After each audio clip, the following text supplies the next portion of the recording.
Hi, Dr. Nurse Podcast. Welcome today. We have a special guest. Theo Jones Sr. received his bachelor's degree from Sojourner Douglas College in 2014, where he worked as an ICU nurse and then a trauma surgery OR nurse. He then pursued his Master's of Science in Nursing at Chamberlain University in March of 2018. He is currently launched and runs the Weekend Whitecoat Concierge LLC since 2018 and has worked in internal medicine as a nurse practitioner hospitalist. I believe you have your master's degree in family nurse practitioner. Yep. Okay. He began his career with an acute pain fellowship at MedStar Georgetown Hospital and later managing the acute care pain service at several sites in the North Baltimore area. Welcome, Theo. That is not all you're doing. You've got a whole bunch of other stuff too, side stuff. So we will get into all your side hustles, all the things that you're doing on top of your business. So I was there as an LPN for about a year. And after I finished boards, and I'll never forget this, the day I figured out that I passed my boards was December 4th, 2014. Okay. And I was in the office as an LPN, and I remember like everybody was like happy that I passed my boards. Everybody was like, yeah. And then the charge nurse that was there that day said, "Good job, but today you're still an LPN. Get back to work." And then the following week, I was the charge nurse. There. I know, right? Oh, it's a lot of those on my journey. Yeah. So I was there for about 2 years on and off. I still did some PRN. I took my first job in the ICU in 2015, and I had been grooming myself to be an ICU nurse for so long. I took the job and completely hated it. Oh my goodness. What made you think that you wanted to be an ICU nurse, and then what made you realize you can't stand it?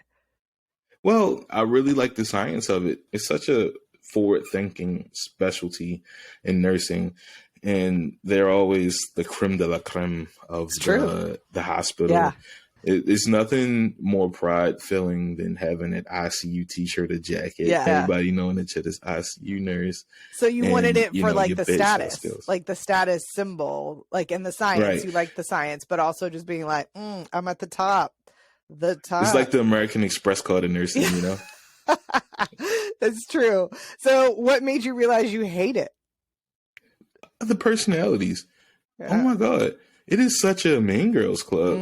Like maybe because of that same mentality. Like, we're the bad ones. We know what we're doing. Like, la, la, la, la. And then they're like also like awful to be around. And it's so much gatekeeping in the ICU. A lot of people don't talk about this. You would be shocked. I mean, I recently had a patient. I still kind of pick up in the hospital every once in a while. I recently had a patient. She wouldn't even talk to me. She told the nurse that she didn't think I was a real provider. Wait, because of what reason? Being a man, being black? Because I was black. Oh my goodness. Interesting. It was like, she was like, I don't think he's a real, like when I spoke to the patient, and it's very apparent when you meet those patients that are discriminating against you as a provider. They won't make eye contact. They won't talk to you. They won't look at you. They will just say things like, "Hey, I want a real doctor." And I always find it funny. I'm like, are you sure you want to talk to a person that has like lightly been listening to your family members' care, but I've been here day to day? Are you sure? Yeah. I was like, all right, sure. I'll go get this doctor and explain the whole situation to him so he can regurgitate everything that I told him. Yeah.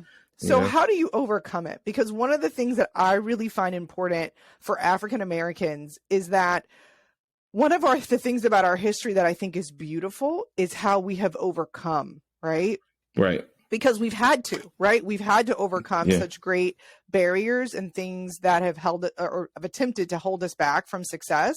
And so what are some of the things or the techniques that you've learned throughout your time as being a Black man, as working in the healthcare field, as a nurse practitioner? How have you overcome some of these? What are some of the techniques that you've used to overcome these moments of blatant racism, maybe not even blatant, that you can't even tell? Like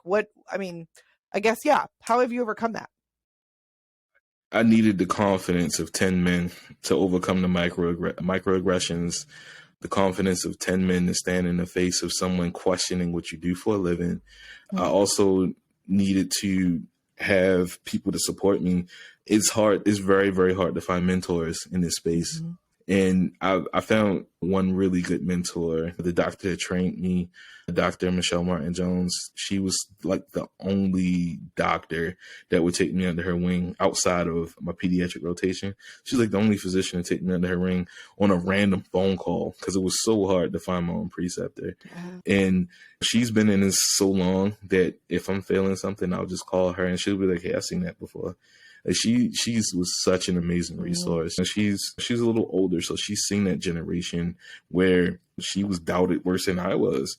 And having somebody that's been there tell you it's okay and that you'll continue to go through and see those good patients that'll change your life, it kind of makes me feel good. Yeah. To see that and have that, and it really helped me boost my confidence. Yeah. But I think the problem is some stuff will never go away. There it is.